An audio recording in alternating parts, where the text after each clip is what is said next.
Helmet విధిగా ధరించాలని చెప్పి ఈ సంవత్సరం మనకి గౌరవ ఆంధ్రప్రదేశ్ హైకోర్టు న్యాయస్థానం వారు కూడా దీని మీద కొన్ని డైరెక్షన్స్ ఇచ్చి ఉన్నారు.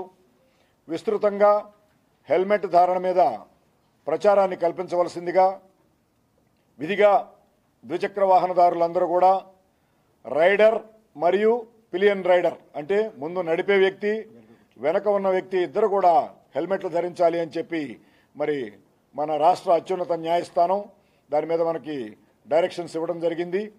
దీంట్లో భాగంగానే పోలీసు వారు, అదేవిధంగా జిల్లా లీగల్ సర్వీసెస్ అథారిటీల వారు అందరూ కూడా మరి వివిధ వర్గాల్లో ముఖ్యంగా యువకులు, ద్విచక్ర వాహనదారుల్లో అవగాహన కల్పించే కార్యక్రమాలు చేయవలసిందిగా కూడా కోర్టు ఆదేశించి ఉన్నది. దానిలో భాగంగా మరి వాక్ చేయటం, ఈ యొక్క అవేర్నెస్ ప్రోగ్రాం కింద, ఆ అవగాహన కార్యక్రమాల కింద వివిధ కళాశాలలు, యువకులు, కంపెనీలు, ఉద్యోగులు అన్ని వర్గాల్లో విస్తృతంగా అవేర్నెస్ ప్రోగ్రాంలు చేయడం జరుగుతుంది.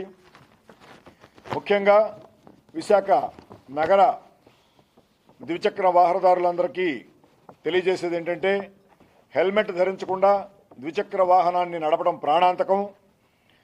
ద్విచక్ర వాహనదారులందరూ కూడా విధిగా హెల్మెట్ ధరించాలి. రైడర్ మరియు పిలియన్ రైడర్ కూడా ధరించాలి.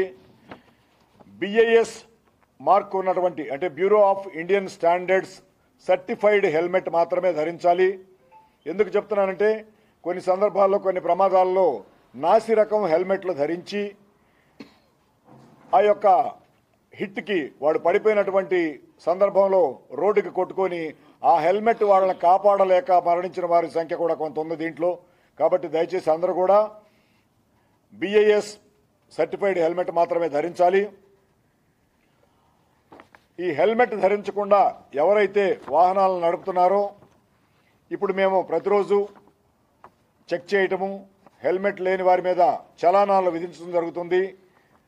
మనకి సవరించినటువంటి కొత్త చలానా రూల్స్ ప్రకారం 1035 రూపాయలు హెల్మెట్ చలానా విధించడం అవుతుంది.